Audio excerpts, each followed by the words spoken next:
is really a vanity project at this point. Yeah, I'm not saying an electric car.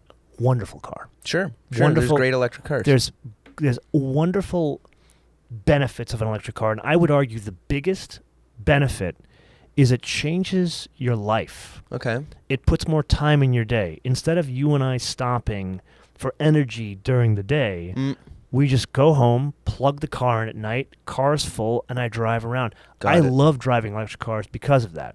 However, I have a very significant problem with Brussels, Washington, and Ottawa ignoring the pitfalls of forcing, it's not really forcing, but forcing a change at a specific fast pace. Sure. Now, most EV zealots will say, I'm nuts and I'm a Nazi and we're not moving fast enough. Right. But when you think that California, as well as Europe, wants to go 100% EV in terms of new car sales by 2035, how are you going to accomplish that? Well, with the baton, with force. With a lot of force. Yeah. But here's the problem. How are you going to switch? Forget about the infrastructure. Elon Musk has proven if you put enough money and enough effort and have brains to do it, you can deploy a network of chargers. He's proven it. Yep. That's why it's one of the big reasons why his cars sell. However, are you going to go to government monopolies around the U.S. and Europe and force the energy, the grids, to change their entire energy supply and how they create energy in, 13 years? Oh, it's insurmountable. You can't do it. It's not insurmountable, but we're not talking 13 years. You're talking 30 years. Oh, sure. Yeah. And at that, for 5% of the volume of cars you want to sell.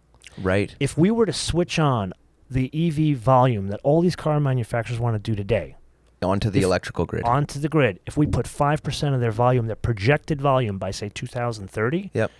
Most grids, places like California, you'd have rolling blackouts. Right. Then, put that aside. If that's not enough for you, you have to make a deal with rogue nations to get the minerals that go into those batteries. Absolutely.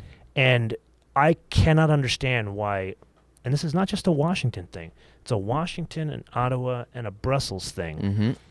Why the hell do you want to put your ass in a sling to a rogue nation that already is hostile? Sure. And now you want to make a deal yep. for the precious metals that go into the packaging of providing energy in those cars. Right.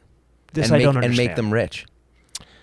Yeah. Yep. I'm a big believer that you want to knock them at the knees. If you want to have a, well, we're getting a little political at this point. Fine, I don't but want to get too far down the road here. But a lot of these countries don't give a damn for human rights, and you want to just make them rich. And exactly. How do you morally square those two things? They don't. Yeah. Again, it goes back to don't bother me with the facts. My mind is already made up. It absolutely blows my mind that the U.S. has such a hostile energy policy, yet they're willing to hand over the control of our energy to China. Yep. That you cannot square that. No, to a totalitarian government. And that's the political side. The technology of the cars is there. Mm-hmm. Granted, we have a lot more work to do on the batteries. Sure. So there's a startup in Detroit that's working. BMW's got an investment in them, and what they're doing is they're trying to create a battery that relies on less precious metals, less minerals. Okay. Will it work? I don't know. At some point, yeah, maybe. Then there's other companies that are being invested in by other car manufacturers. Can't give you all the details, but there's that. The one line is solid state batteries, like they're in these kind of phones, right? Or your hard drive now is solid state, right? That's another avenue. The best way, if I were giving I don't want to be a wonderful whiner here and say, oh my God, Washington, Brussels, and Ottawa, you're a bunch of morons, and just call it a day. Kind of like getting on TV and saying, this is a piece of crap and walking off. Right. You got to balance it. Sure. So instead of being a wonderful whiner, I'm going to go to them and look, there's no one magic bullet solution. No. And any reasonable human being, that middle that the news always talks about, any reasonable human being will say, okay, the thing that works in California, which could be EV, might not work in North Carolina, which I found out the hard way about 2 weeks ago. How so? there is an infrastructure there, but it's few and far between, and half the chargers don't work. And the ones that do work, they don't work at 6.6 kilowatts, they work at 3.3 kilowatts. So you're changing your lifestyle. Right. And kind of off on a tangent, most government planners, the people who are thinking about this stuff, don't understand that if you are having too big of a change on people's lifestyle, they will not adopt it. This is something I learned in the tech world. Well, it has to come from the bottom up. It can't come from the top down. I agree. Yeah. And it's there's a great book called Crossing the Chasm, okay, which addresses this point.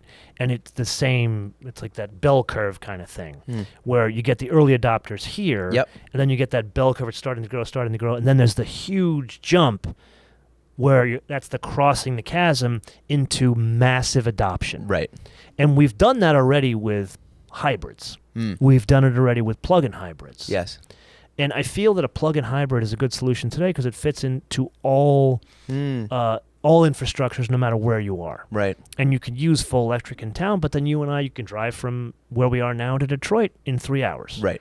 And not have to worry about range. Yep. So in other words, what I'm saying is, let's put a potpourri of solutions together based on where we are in the world. So there might be a different solution in Europe. Like France, they're more ready for EV than we are because they made the investment into what even the green parties would say is clean energy. Some would argue that nuclear isn't.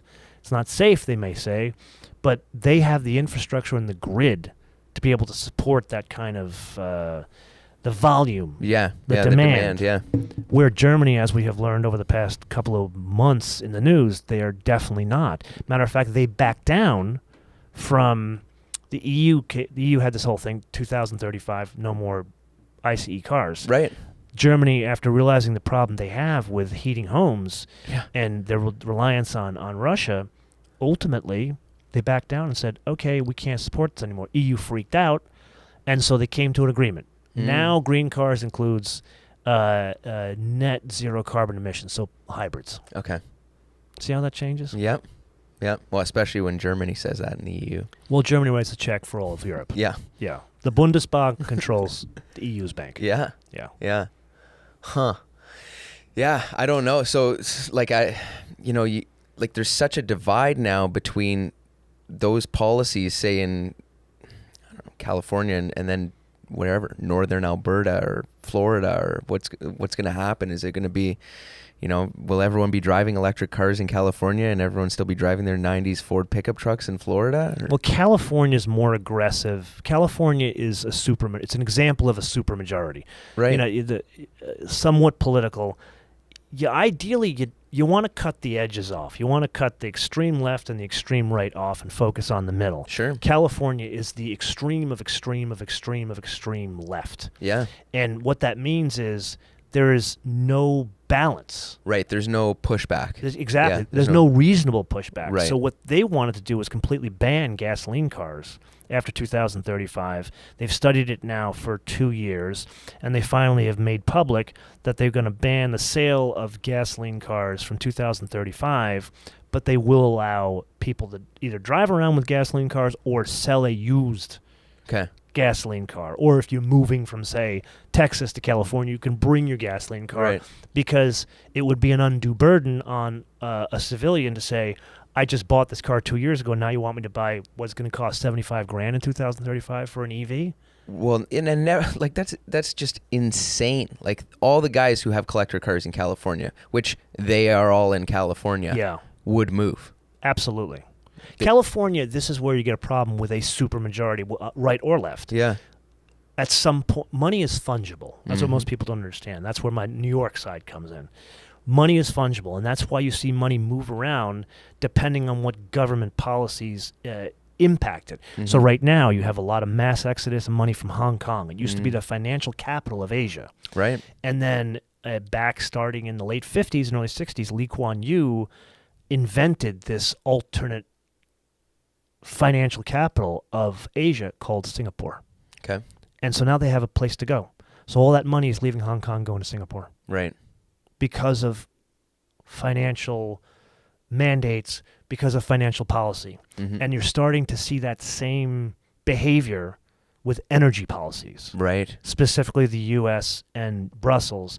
What are their energy policies as it impacts car manufacturers, as it impacts energy providers, as it impacts the grids? And what they don't seem to understand is they're putting too much emphasis on the car manufacturer, not enough emphasis on the root level of the problem, which is the grid. Right. Yeah. Yeah.